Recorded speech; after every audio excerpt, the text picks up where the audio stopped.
ఏంటండి ఏం పేరు మీ పేరు? నా పేరు చిట్ట అర్జునరావు అండి. నేను లచ్చిరెడ్డిపల్లి సర్పంచారు. నన్ను మొత్తం మీద వైఎస్ఆర్లో 5 సంవత్సరాలు కూడా చాలా ఇబ్బంది పెట్టారండి. ఎక్కడికి వెళ్ళినా కలెక్టర్ గారి దగ్గరికి వెళ్ళినా ఎక్కడికి వెళ్ళినా స్పందన ఏం రాలేదండి. ఈ రోజున మరి పవన్ కళ్యాణ్ గారు దేవుడు అంటున్నారండి. మరి ఆయన మహానుభావుడి దగ్గరికి వచ్చానండి. ఈ రోజైనా నాకు మంచి పని అవుతుందని ఆ భగవంతుని ప్రార్థిస్తున్నానండి. ఆయన ప్రార్థిస్తున్నానండి. అందు గురించి నాకు న్యాయం చేయాలని ఆ పవన్ కళ్యాణ్ గారిని కోరి ప్రార్థిస్తున్నాను. మీరు వైఎస్ఆర్సీపీ సర్పంచ్?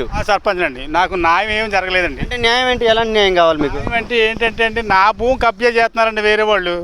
నేను సర్పంచ్ అయ్యండి నా భూమిని వేరే వాళ్ళు కబ్జా చేస్తుంటే కలెక్టర్ గారి దగ్గరికి వెళ్ళినా స్పందించడం లేదు, ఎస్సీ గారి దగ్గరికి వెళ్ళినా స్పందించడం లేదు, ఎంఆర్ఓ దగ్గరికి వెళ్ళినా స్పందించడం లేదు. ఇంత బాధపడుతున్నాను ఇవాళ 5 సంవత్సరాలు బట్టి.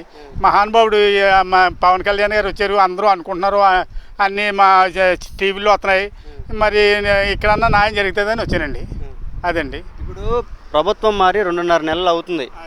అయినప్పటికీ కూడా మీ మాట ఎవరు వినడం లేదా? అసలు లేదండి. ఇదే మొదటిసారి రావడమండి. మహానుభావుడు మరి దేవుడు ఆయనే కాపాడాలండి. అదండి.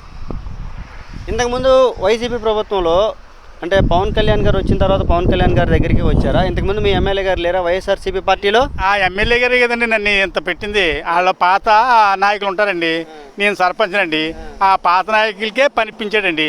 నన్నేమో ఊర్లో మరి నాయకుడినే ప్రెసిడెంట్నే కదండి.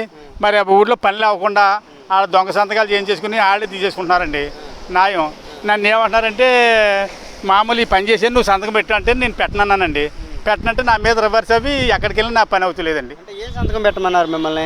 ఊర్లో పని చేస్తారు కదండి, డ్రైనేజీలు ఇవన్నీ పని చేస్తారండి. అవి చేయకుండా 3,50,000 మామూలు డబ్బులు పెట్టమన్నారండి. 3,50,000 బిల్లు చేసుకోవడానికి సంతకాలు పెట్టమన్నారు. చేసుకున్నారండి. బిల్లు చేసుకుంటారంటండి.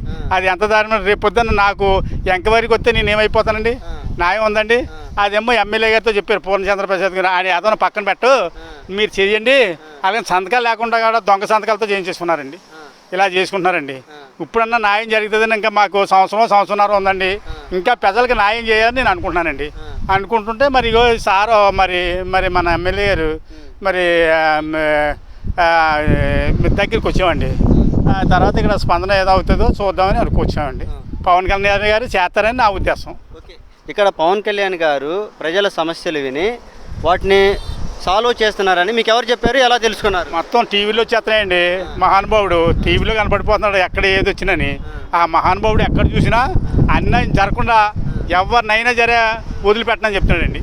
ఆ మహానుభావుడు మాటలు ఆలకించి ఈ టీవీలో ఆలకించి మేము వచ్చాం సార్.